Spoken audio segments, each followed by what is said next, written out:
happened or that happened. And even the people that were around at that time, they looked for any excuse to disparage him. Because they were idol worshippers, and here was an individual who was saying there's only one God. So naturally they would look for any excuse. Not one of them ever said, this guy is this. So I've got a question. Yeah, so of like course. in 2024, with Islam, what's the stance? How would that work today? In your opinion or in Islam's opinion? Yeah, so that's why, remember the third criteria, Yeah. it has to be socially acceptable. Right. So if I'm living in this country, or we're living in this country, like you said, there are many factors. One of those factors is the law of the land. If a Muslim is staying in a country, we follow the law of the land. Yeah. Number two, also like you said, mentally, there's something called childhood. Childhood was not something that was present back in the days, pre-World War II or pre-World War I. Right. I think that came like through the Renaissance or the Industrial Revolution. That's when it kind of childhood came in, because before, mate, you know what happened? As soon as the child was of a certain age, they were like, off you pop, start earning, start living. That's why kids over here, you send them up chimneys, they were down in the mines, because there was no such thing as childhood. Childhood came afterwards. Now, as society has kind of gone in a different direction, the direction is children aren't ready. There's something called childhood, and mentally they're not ready. This is the law. No, today, in fact, if you actually look, Muslims are actually the least when it comes to surveys that marry young. It's mostly, you'll find in India that happens, in America, in the conservative areas amongst the, I don't want to label certain kind of groups, but there are certain Christians that it happens among. In Africa it happens because of course there's a lot of poverty, and they can't afford to have their kids lingering around. When they're of a certain age, you start getting married, and boom, you move out and you do your thing. You work, you get married, you survive on your own, because we can't survive Ebola, HIV, all of that sort of stuff. I've got a question. Of course. Personal question. Go for it. I don't know, I've got a feeling you might know what I'm going to say, but so, I don't know if you've ever got children. If you have got children, so you've got a daughter, and she's 9, would you let her have sex with an adult, with a man? I've already answered that, isn't it? In today's day and age, it's not socially acceptable. Would you allow your 9-year-old to have sex with a man? Today? Yes. She wouldn't be mentally ready. No girl's mentally say ready. no? Of course I would, yeah, no. Not 9, not 10, not 11, not 12, not 13. Bro, 18? No. Okay. Law allows her 18? No. Okay. 20? Okay, it depends how I've raised her. She might be ready by 20. Shall I tell you, you talked about brain development. Question, of sorry. course, go. So, around the world now, Yeah. in 2024, do you think is acceptable with Islam that 9-year-olds or 6-year-olds getting married, 9-year-olds having sex? Would you agree with that? Islam doesn't encourage that. No, but do you agree with it? If a 9-year-old today, undeveloped, mentally undeveloped, no, of course not. That's ridiculous. What if you think, okay, not quite, you're evading the question. So like, is it... You're talking about the social aspect, isn't it? Well, just Islam in general, because I think it is still being done today. So do you agree with that, or... I thought I answered your question in a bit more detail than you asked. All right. But tell me if I'm evading it again. I'll try to be direct. If the 9-year-old is not mentally ready, she's not physically ready, and it's not socially. If she was mentally ready and physically ready, then it's not socially acceptable. If you're in an Amazon rainforest or a jungle, then who are we to tell them, oh, you can't do that or this or that? It's up to them, isn't it? That's why I'm saying that Islam doesn't say, oh, you living in a... So if it happens in a country that it is acceptable, would you agree with that, or you got no stance? 9-year-old. Well, I was born and bred in the UK, so I know people with the society that I'm living in, 9-year-olds aren't developed here. So I'm biased. In a country, forget the UK, in a country where... Which country? Give me an example. I don't know. Saudi Arabia? I don't know. Yeah, wherever it's... I've been Saudi Arabia. 9-year-old is still too young nowadays. Okay. Do you know anywhere in the world where it's happening today? I don't know. There are statistics of it happening in India and the US, and in certain tribes in Africa. Yeah. I think 9 is in this day and age is too young. I agree. But the thing is, for me to go to a African tribe and tell them, I don't know how they're functioning, I don't know how they're upbringing their kids. For me to go and start enforcing my way of life, I can tell them that, look, these are the 3 criteria in Islam. Yeah. They might not accept Islam. I can explain to them logically that, look, that's the criteria. If they say, look, she's mentally ready, she's this, she's that, she's going to starve, she's that, I say, look, you guys know your situation best. Me, from a Eurocentric point of view and this and that, I can't really say. But if she fulfills that 3 criteria and that country says it's socially acceptable, it's up to you guys. You do what you want. You see? Because I'm not going to enforce my view upon you. Me, born and bred here and knowing how kids are and this, I'm not going to go to some next country and start saying, yeah, you guys should do this. I say, look, this is the 3 criteria that we have. Yeah. If you think that's the criteria, it's up to you. You do what you want. Me condemning it or this or that, I don't think that's really my position. I would feel like 9-year-old, is she ready? That would be my question. And it would be up to them to prove if she is or not. And it would be up to me to prove, again, that she's not. Do you see? So the burden of proof would be on me if I'm saying, no, don't do it. The answer you've given is very, you've explained it really well. Thank you. I did try to be, because I know it comes up. What about? Sounds a bit sticky. It sounds a bit sticky. Yeah, I know what you're saying. Because then, you know what happens? I didn't give one aspect, which you'll probably hear, which is people would say, oh, how old was Mary when she got married to Joseph? Or how old was Isabella? And what does the Talmud say about getting married to 3-year-olds? Sure. But again, those are other case studies that a person can look into. But I'm giving you the Islamic principle because you asked me from Islam point of view. So, what's your name? My name is Ishan. I'm Rob. Rob, nice to meet you, mate. So Rob, let's be frank here. Yeah. You know I'm frank, I'm not gonna bullcrap you. Be as open and honest as you want and blasé as you want. Yeah. Based upon what you've seen and what you've heard about Islam and this and that, what questions do you have? Or what concerns you? That was that issue with Aisha. What else was there? There was it's gone out of my brain now, but I mean, again, I can't say I'm like a practicing Christian and whatnot, but I've been brought up as a Christian, went to a C of E primary school, Church of England, and whatnot. So I just feel like, I don't want to be rude, it's almost like Christianity is the religion of love, and it seems Islam is the religion of power. That's the vibe I get from it. But maybe I'm wrong. What gives you that impression? I don't know. It just seems like with the teachings with the Bible and what. Okay, I'm no proper religious person. I'm quite relaxed.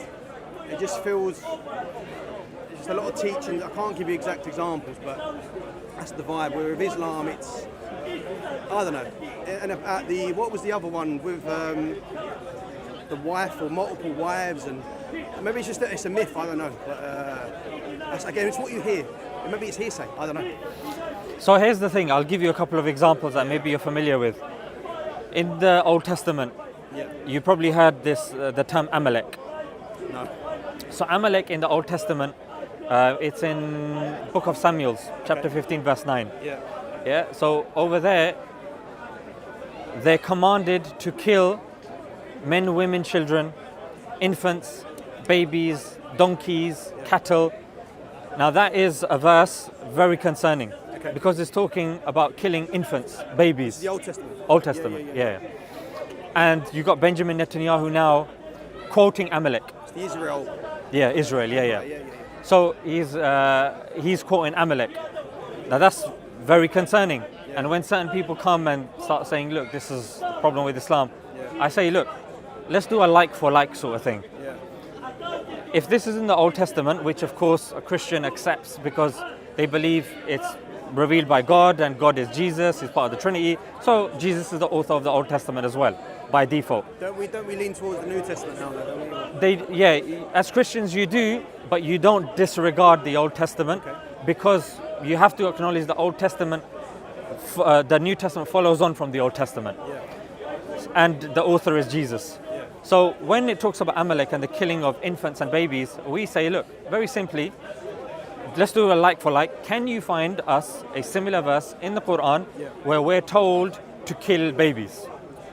And the answer would be no. In Book of John, Gospel of John, Jesus says, and it's a parable, but again, how a person interprets that parable is, I'll leave that to you. Jesus says, those that didn't believe, that didn't accept me as king, bring them here and kill them. The Prophet, can you give me an example in the life of the Prophet where he said, those people that don't accept me as a prophet, bring them here and then kill them? No such example. In fact, in the Quran it says, In fact, you know, you as a non-Muslim, one of the questions that even Bob asked as well. Am I a non-believer? Is that right? You're a non-believer. According to the Jews, you're a goyim. Hope I'm okay. Yeah, you're goyim according to the Jews. To the Muslims, if you're living under the Muslims, Yep. you're under the protection of the Muslims and Sharia law? No. Sharia law. Now let's just pretend you're under Sharia law now, yeah? Hope not. No. Let's see. Let's go with this thought experiment. Rob, yeah? That's it, man. Rob's in Sharia law. Oh my God, what's going on? Sharia law. Yeah. The Prophet Muhammad, peace be upon him, said that if somebody harms a disbeliever that's living under the protection of the Muslims, Yeah. they have harmed me. If they have harmed me, Yeah. they have harmed God. Now this is something, I don't know if you're familiar, whenever someone insults the Prophet, the Muslims are up in arms. So for a Muslim to even consider harming the Prophet is ridiculous. Okay. And on top of that, you conflate that with harming God. It's something unimaginable to a Muslim. You might be thinking, okay, fair enough. But what if I told you that the ruling is that, and this is the Maliki school of thought. Imam Malik said this and Layth said this. These are two scholars, who we follow. If you unjustly kill a non-Muslim that's living under your lands, unjustly you kill them, Yeah. the punishment for that Muslim, Yeah. guess what it is? It's not good. Guess, take a guess. It's not death, is it? It's death. Okay. There's no ifs, there's no buts. Okay. You kill a non-Muslim under your protection, it's game over for you. Okay. Death, you're thinking that doesn't happen and that wouldn't happen in these Western countries. You imprison a non-Muslim that's living under your protection, you imprison them. We're told, according to the Hanbali school of thought, we're told that, Go on, mate. that in that regard, Yeah. as the Muslims, you have to exhaust your means to go and free that individual that's living under your protection. Okay. I don't know about you, but post 9/11, certain British citizens, they were accused of certain things, and when they were abroad, there wasn't that thing. Like Mozambique is a prime example, a case study, that you had MI5 that went there, heard and saw what he was going through, and now he's a free man, but there was no help, no assistance given to him. He done his time, he ended up being innocent, but he said, I received very little help. Now, just bear this in mind, yeah? Sure. Imprisoned, Yeah. harmed. The Prophet said harm if you're harmed. On top of that, the Prophet said that if you oppress a disbeliever that's living under Sharia law, Yeah.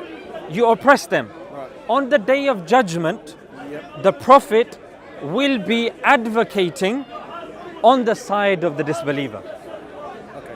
That's how much we favor, and these references, they're clear. Yeah, they're narrations of the Prophet. There are instances in the books of jurisprudence.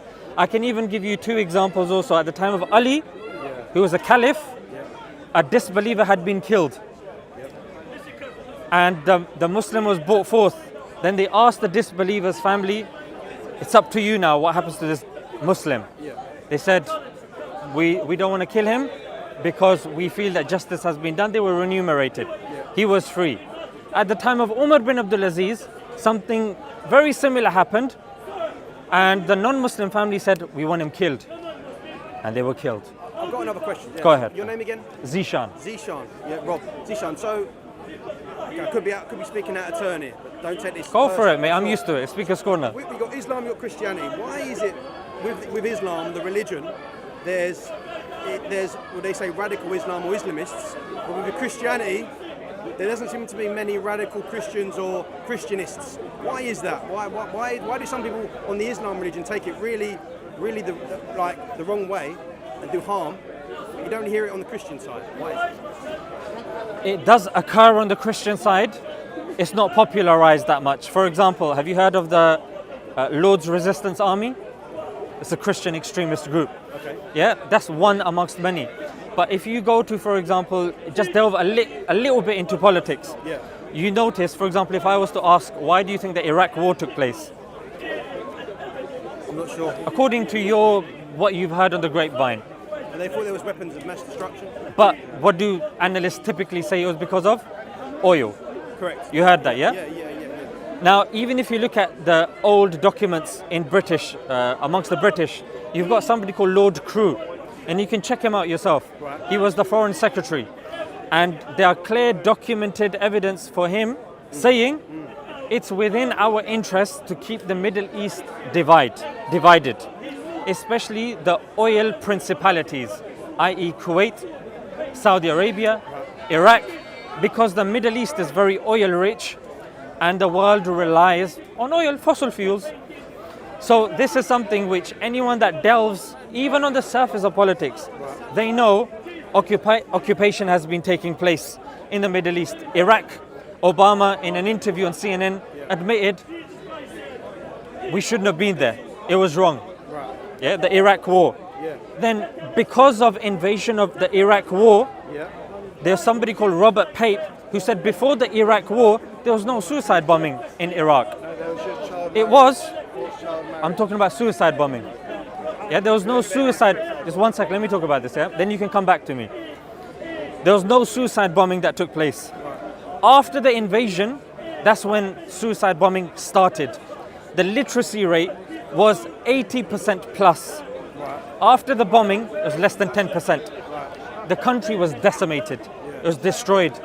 They dropped bombs on there that were, I don't know if you've heard, there's something called depleted uranium, which when that bomb drops, the people are left cancerous. They get cancer. And there's something called white phosphorus, which when it drops, it melts the skin and goes to the bone. This happened in Iraq. And Obama admitted that it was because of our illegal invasion that then born ISIS. ISIS was then born. Now what Secretary John Kerry said, he said we saw ISIS grow. Just like any other extremist group, you know, the security services got the eye on this sort of stuff. But he says we allowed them to grow. Right. But here's the reason that he gives. You can check this on YouTube. The reason why we allowed them to grow was to counteract the leader of Syria, Bashar al-Assad. Right. We wanted them to weaken him because he was an ally, of course, of Russia. Yeah, we want to weaken Russia. Yeah. And when we allowed them to grow, then Bashar became strong because he had Russian strength, but then by then ISIS had already grown. So here's the thing. Iraq, illegal invasion and oil. Then ISIS allowed to grow because of Syria. If we, sorry, I don't want to jump in. No, you can if you want. So if we go back to like 9/11, Yes. and it seems when that pilot went in the Twin Towers and he was saying what he was saying, I'm guessing he was a Muslim or Islam. Again, and he was saying Allah Akbar, or whatever he was saying. Why did he do that? The person that talks about that or associated with that, he says the reason is foreign occupation.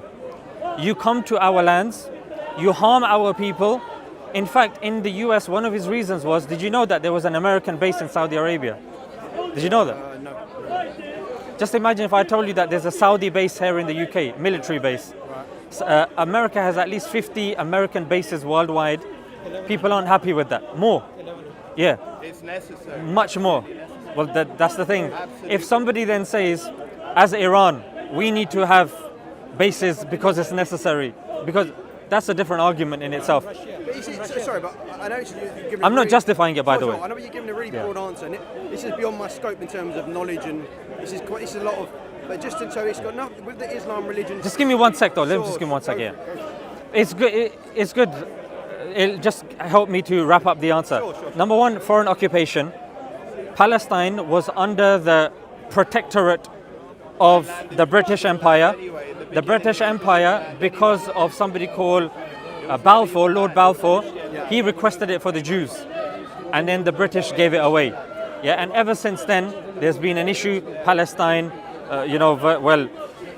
Muslims versus the Jews, or it's not even that actually. It's Israelis versus the Palestinians. Iraq, they lied about weapons of mass destruction. In Libya, they killed Gaddafi's son. In Iran, 1951, there was somebody that was democratically elected. He was somebody called Mohammad Mossadegh. He was a leader, democratically elected. BP was the company, British Petroleum. They had issues with what he was doing with BP, and then they got rid of him. So what you're saying, can I just say? So What I'm saying is there's foreign intervention. Right. Then when foreign intervention takes place, there's bombing, So what you're drone saying, attacks. what you're saying is these atrocities are happening not because of the religion itself. It's because it's for Politics. retaliation. Yeah, It's politics. got nothing to do with the religion. There's a nun, ex-nun called Karen Armstrong. She's written a book called Fields of Blood. She used to be a nun. She doesn't follow any religion anymore, to my knowledge. She says that she's looked into all of this. Right. All of these atrocities that even Christians do as well. Sure. She says most of these things, if not all I think is a bit of a stretch, most of these are to do with politics. Right.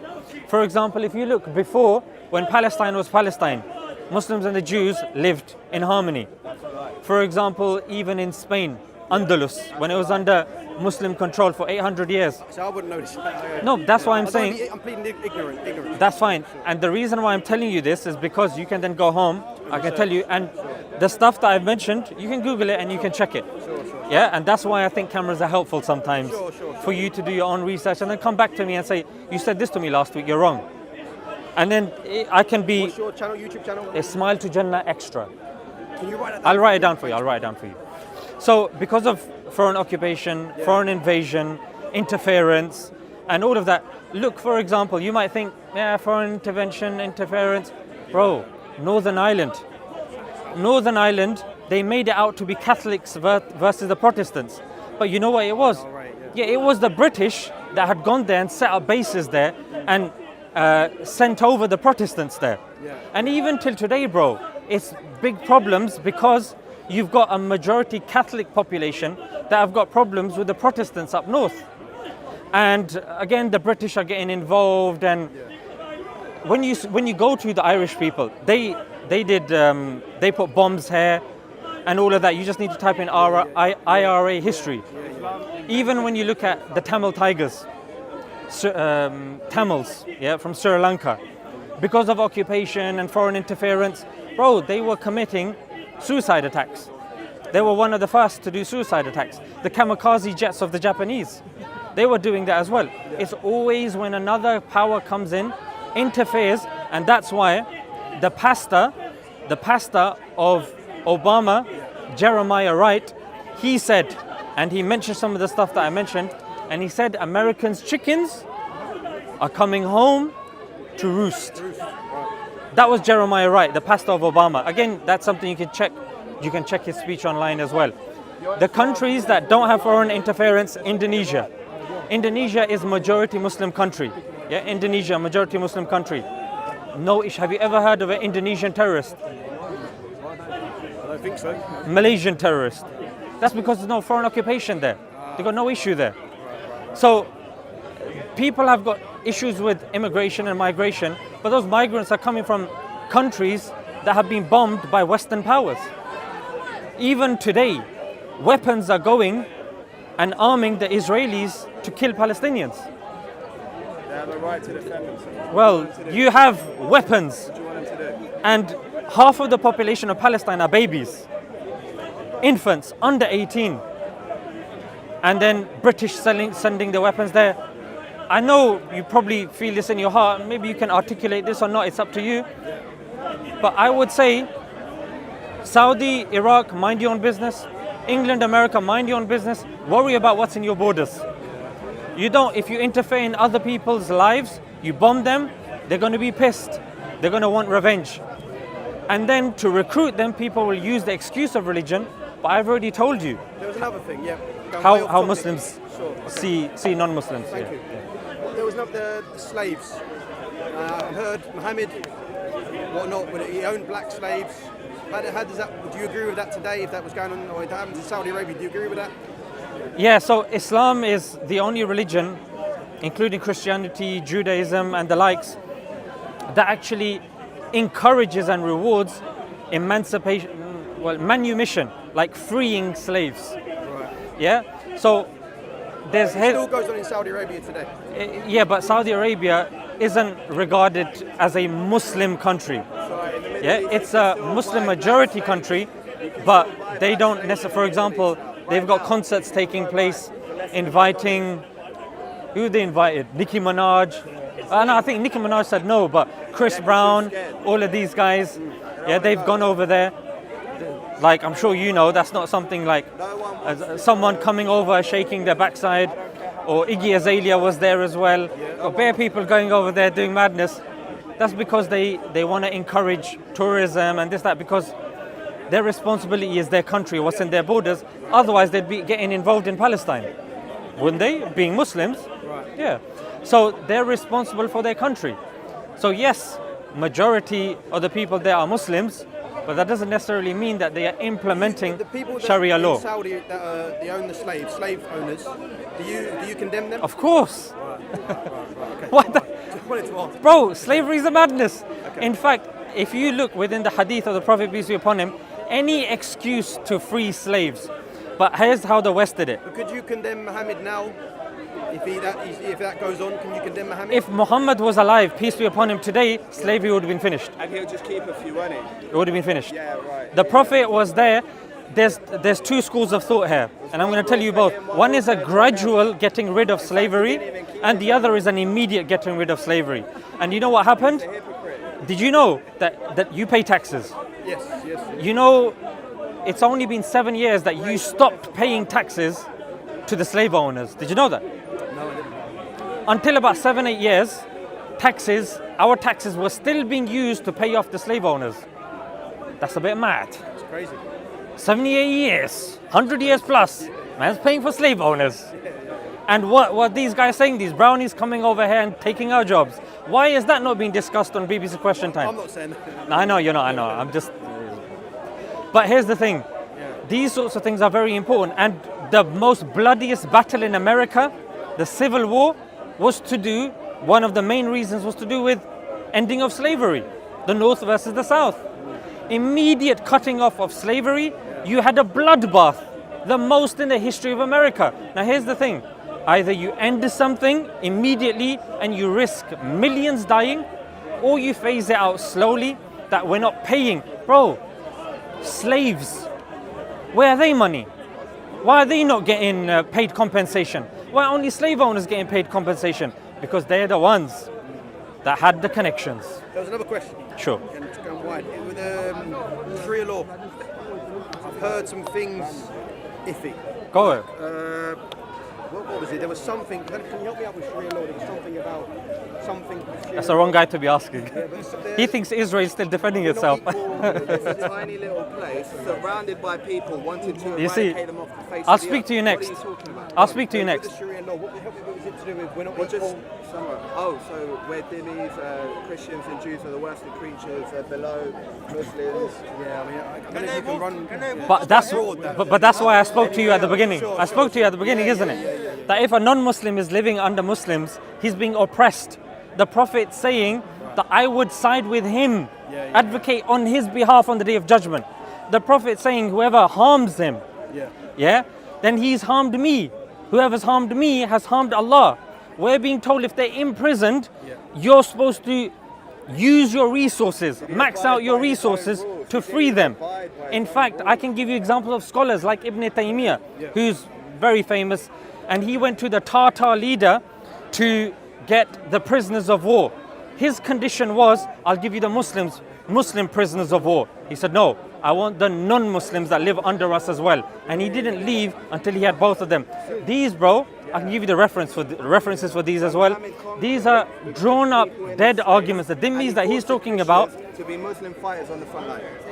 So, you know, Freeing slaves. you know the thing that he said about Christians. You know, here in the UK, everybody has to pay taxes, isn't it? Yeah, there's something called the tax, and within there you've got the national defense tax as well. Defense of UK and defense of Israel as well. But you've got the defense tax. Everybody has to pay it. Yeah. Now, if there is a pious Muslim imam who spends most of his time just in the mosque, just reading, worshipping, minding his own business, would he have to pay tax? Really? Yes, he does. Yeah.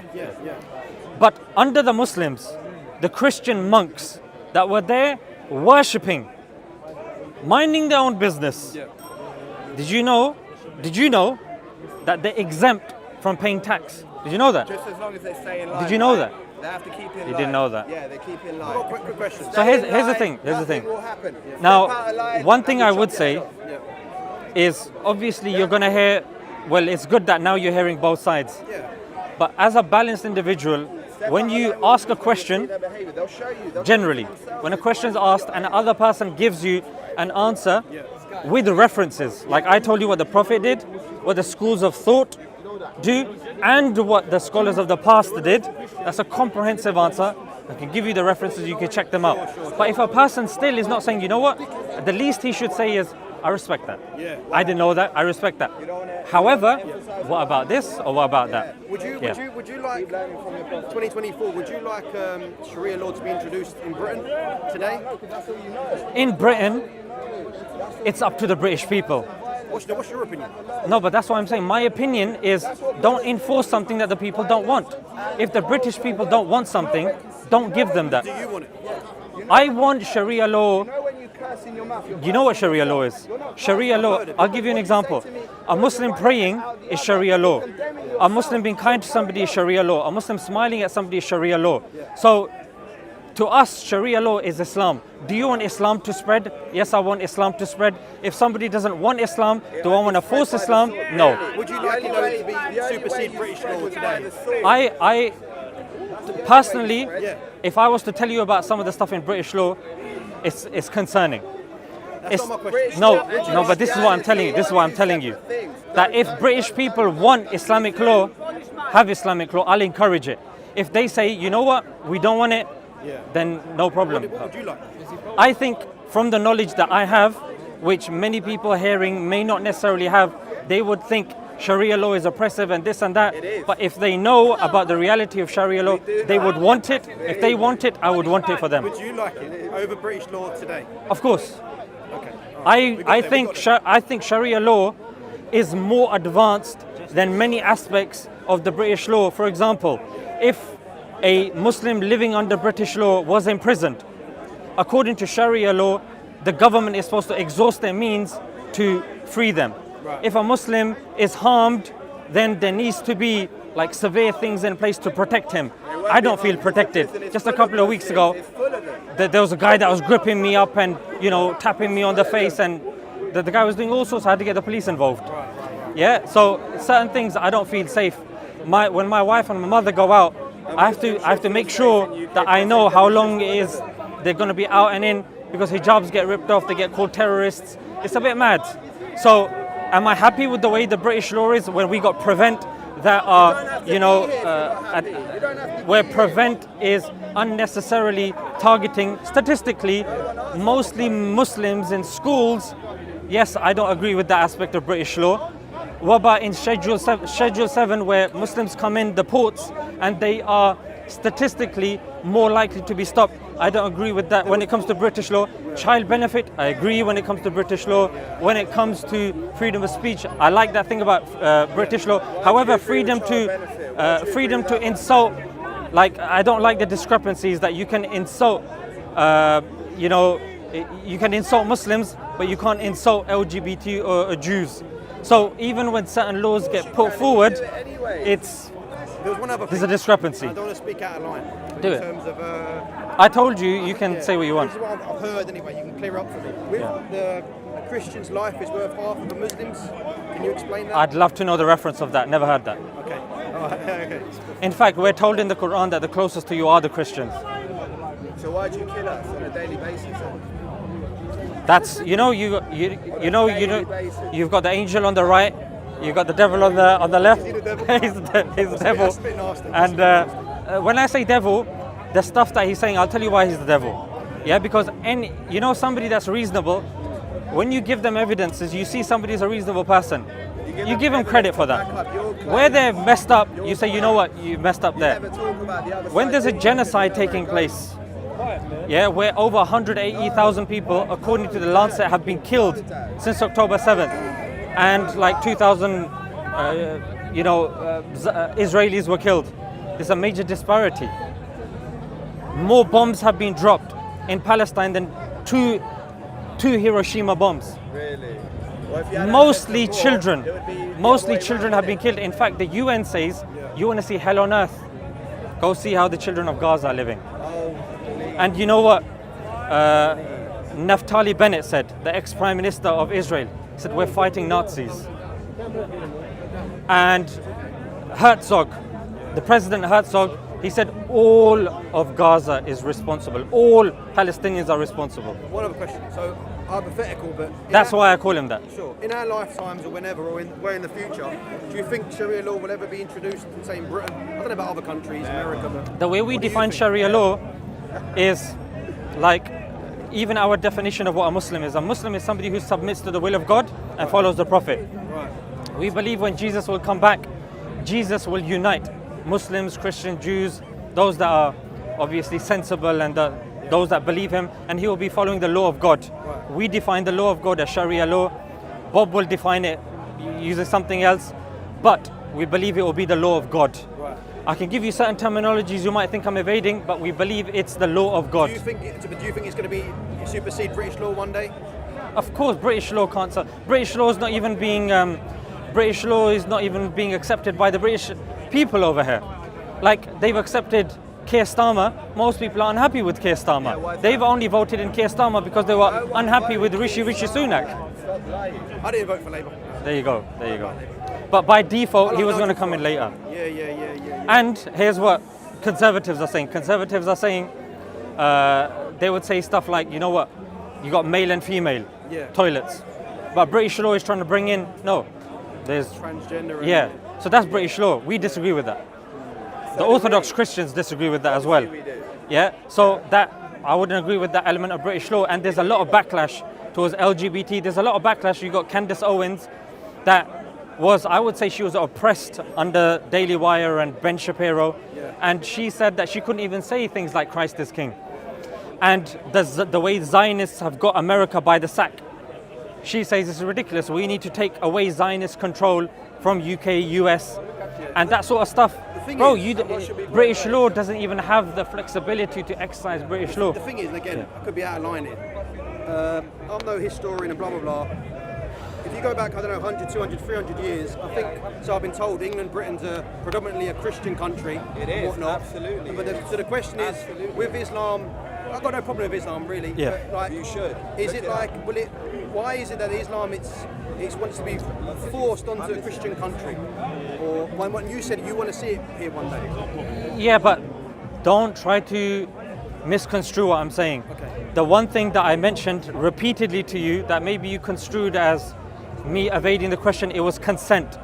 But consent is seen as me evading the question. Bro, it's never going to be forced. You can't force. In the Quran it says there's no compulsion in religion.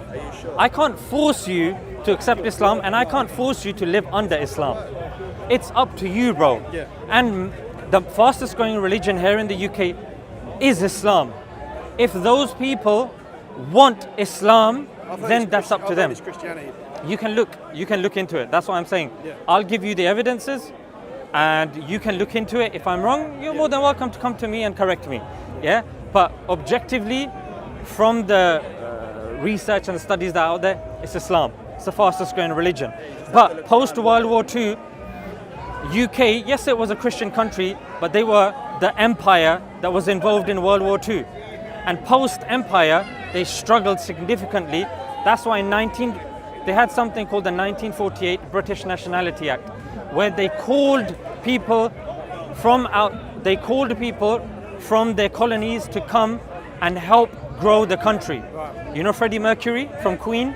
Yeah, he died. Freddie, he died in '91, I think. Yeah. He was born in Zanzibar. AIDS, yeah. Yeah, Zanzibar, and his parents He were was Indian. correct. Yeah, and his actual name is Farouk. Okay. Balsara.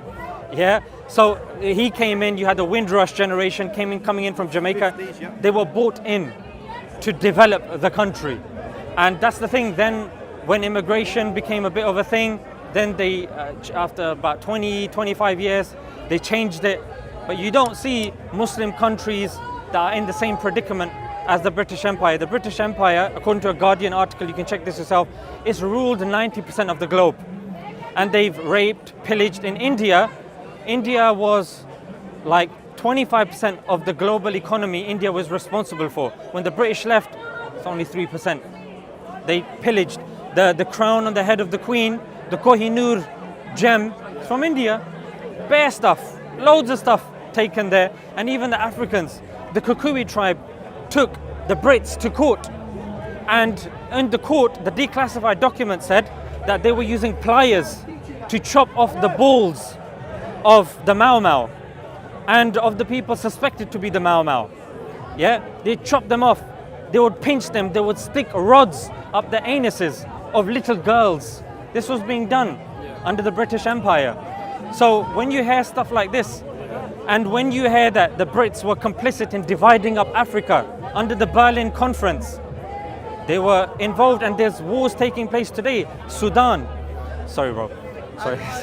So there's stuff even taking place today because of decisions that were taken a long time ago. So what I'm saying is that there is resentment. There is resentment, and there is what people would call, these people would say, is just cause for them. I just think I'm the wrong person. I know you give me a lot of information. I'm sure you're right, but I'm the wrong person to be talking to, you know, about what you're saying. I think you need to speak to someone a bit more well versed. I have. You know what I mean? I do every week. You talk to Bob? Bob is. Have you ever debated him? Bob is interested in one thing. What's that? Yeah, and that is, and he said this as well. He wants Christians to be armed, and he thinks that there's something happening. He's aligning with Tommy Robinson. So Bob's mentality, I think Speaker's Corner has, I would say, radicalized him. So Bob is of a certain mentality that is either Christianity or nothing. You've never debated him? I've spoken to Bob. Okay. I've spoken to Bob. Many people have spoken to Bob. He's known here. But the issue there is, hopefully when you go home, the reason why I would argue you're the right person is you go home, Google every single fact that I've said. Yeah? I don't remember. No, but it's going to be on camera. Yeah, It's going to be on Please write camera. down your channel. Yeah, I will do. So it's going to be there. You can check it up. Yeah. And bro, you have free will. Yeah. You can check this up yourself. You can believe it, you can disbelieve it. But the guy that was on your left, he's not necessarily your proverbial left. He's not going to mention this stuff because it's a certain mindset. Like, I come to Speaker's Corner with the mentality of bringing people together. Sure. I don't want to drive people apart. I think there's too many people doing that anyway. But I do it using academia and references. Now, people like that, I don't think are helpful, where even when you tell them sensible stuff, they're unwilling to listen. Yeah. Now, yourself, would you argue that from what I told you, a lot of stuff that I was saying made logical sense to you? Yeah, I'd go with that. Yeah. So that's all you want from people, bro. Listening, checking it out, and saying, you know what, I had this conversation with you last week. I'd love to have a follow-up. Knowledge is power. Knowledge is power. And that's why, bro, I spend time learning, researching this stuff, knowing what people come, debating, discussing with them, because it's very important now. I don't think saying that Israel is defending itself and Muslims hate Christians and this and that, I think that's Zionist propaganda. I think that's Christian extremist propaganda. I think that's a very radical way of thinking and seeing these things. One thing I'm just a bit uncomfortable with is when you said you want to see Sharia law. Because I think we should stick with British. But here's what I said to you as well. Yeah. Whether it's Sharia law, whether it's Christian law, whether it's Russian law, Yeah. if the British people vote for it, bro, Sure. it's up to the British people. That's the thing that you miss. Democratic. Yeah. Yeah, and the thing is, maybe you've seen certain discussions and it's that, oh, I want to get him to say this, bro. My thing from the get-go was, it's up to the British people. If they want Sharia law, they want Mosaic law, they want Christian law, they want communist law, they want socialist law, it's up to the British people. Yeah, British people yesterday believed homosexuality was a mental illness. Today they believe something different. My uncle is gay. He really is, so yeah. So it's up to the British people, what they want. Yeah. It's up to us to engage in discussions. They want to accept Islam, they want Britain to go in a certain direction. That's up to you. Yeah. And that's why I think it's mostly that, I think it's that bias that was creeping in when that worry is there. Never gonna say go out and enforce people. And I gave you a reference from the Quran. You've got to come here with a neutral mindset, of course. You do, because I gave you the example of Jesus, Yeah. the parable where he said, those people that didn't accept me as the king, bring them forth and kill them. Bro, where have Muslims ever said something like this? We don't say anything like that.